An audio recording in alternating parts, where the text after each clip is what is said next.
Hi! Good morning mga kabaluga. For today, samahan niyo ako. Ipagluto natin ang aking mga kasama dito sa accommodation. Dahil nakakaya naman sa kanila ay ang sisipag nila magluto. Ako'y kain lang ng kain. Kaya yan, naisipan kong pagluto sila. Syempre, bago ang lahat, ako'y magmamaylo muna. Kasi nga syempre, gusto ko mainitan ng aking sikmura. Kaya nagpainit na muna ang person ng tubig. At ayan, wala pa ako dyan sa wisyo kaya ako ay naupo-upo muna. Ayan, ako talagang napakaaga kong gumising. Tingnan nyo naman, ako lang ang tao dyan. Kasi lahat sila ay tulog pa. Kaya ako ay tumutunga-tunga nga pa dyan. At pagkatapos, mainit na ang tubig, tinanggal ko na sa saksakan. Siyempre, tayo ay kahit nandito sa ibang bansa, magtipid tayo sa kuryente. At ayan, nagtitimpla na ako. Yung Milo ko nga pala dyan, guys. Alam nyo ba, yung Milo ko dyan, hinahati ko na ngayon sa gitna. Sabihin, hinahap-hap ko na yung laman yan.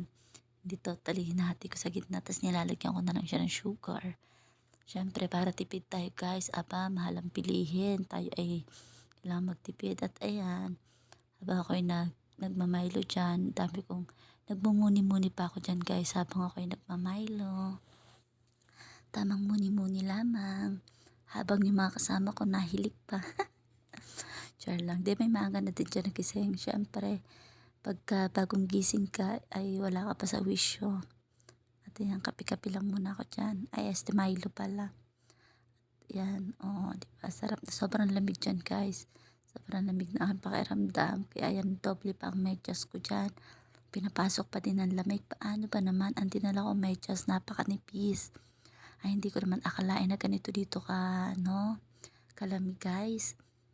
Kaya ayan, suot ko nga palang t-shirt ay sa jowa ko yan, sinuot ko lamang, ayan.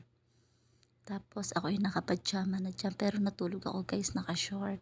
Yan, sinuot ko lang yan. After nyan, sabi ko ako ay magre-ready na ng aming lulutuin. Pero bago yan, syempre, kailangan mo muna hugasan ng sarili mong pinag-inuman ng Milo, kanya-kanya ditong hugas ng pinggan, kutsara mo, at syempre yung pinag-inuman mo.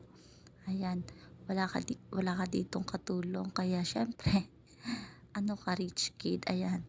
Ayan nga palang aking lulutuin for today's para makapag-almusal na kami. Syempre, ang pambasang ulam natin yan, sardinas, maanghang, baon ko pa yan mula Pilipinas, diba ka? Tapos ang sibuyas dito, guys, ang lalaki. At ayan, syempre, lalagyan din natin yan ng egg. Hinalo ko na nga lang dyan yung sabaw. Yung sabaw na sardinas. Ewan ko kung anong lasa niyan. Syempre, alam mo ba dito, ang mahal-mahal ng Magic Sarap. Dito lang sa may malapit sa may accommodation namin. 1.50 convert sa pera natin siguro mga 20 plus, mga 25 ganyan. 25 pesos, mga ganyan. Isang piraso Magic Sarap lang yun, guys. Kaya hindi na kami nagba-Magic Sarap dito. Betchin na lang, yan. Betchin, yung ganyan. 6 convert sa atin, siguro 30, 60, mga 75 pesos, ganyan, guys. Yung ganong betchin. Pero yung mga sibuyas dito, bawang dito, mura lang siya, guys. Alam nyo ngayon, nabili namin carrots. Wala pang 1 SR eh.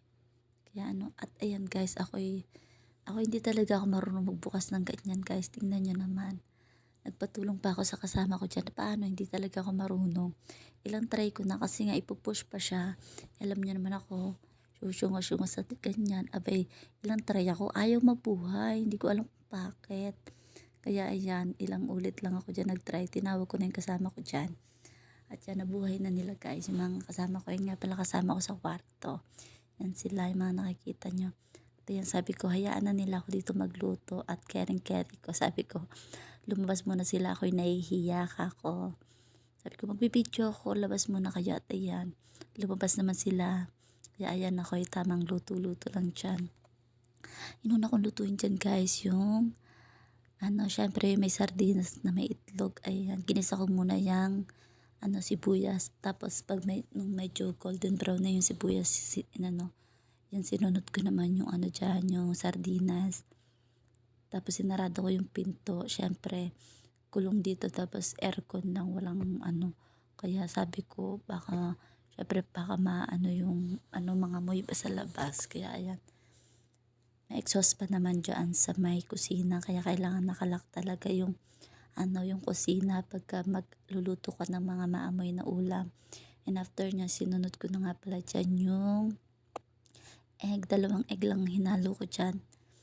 Tapos niya nilagyan ko lang ng konting ano yan, konting asin. At ang mga kasama ko guys, gumising na sila at ayan, ang sisipag na ng mga person, di ba? May naglilinis na, may nagwawalis na, may nagkukuskus na. Kasi wala pa kaming work na yon kaya ayan, kung ano lang naiisipan namin gawin.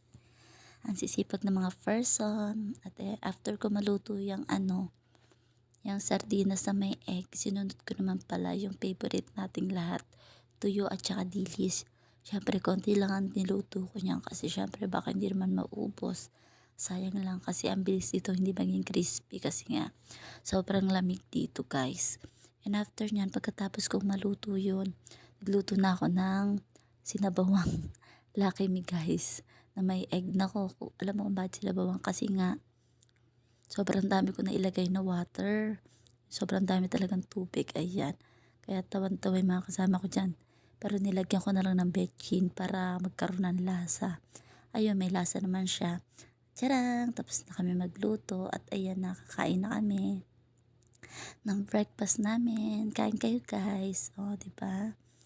Kahit sa simpleng ulam, makakabusog na. O, wala kaming ano, ayun, meron mo kaming sa ano, salad doon. Pero dito kami komportable kumain. Kaya, ayan, todo lafang lang kami. O, kain-kain lang ako dyan. Sabi ko nga busog pa ako pero kumain na rin ako. Para mamaya tutulog na naman ang person. Yan, thank you guys sa panonood. See you next vlog sa aking journey dito. Kain na din kayo ng almusal dyan guys. Konti lang kinain ko dyan na to, ay busog pa talaga. Ayan, thank you sa mga nagla-like ng video ko. Mwah!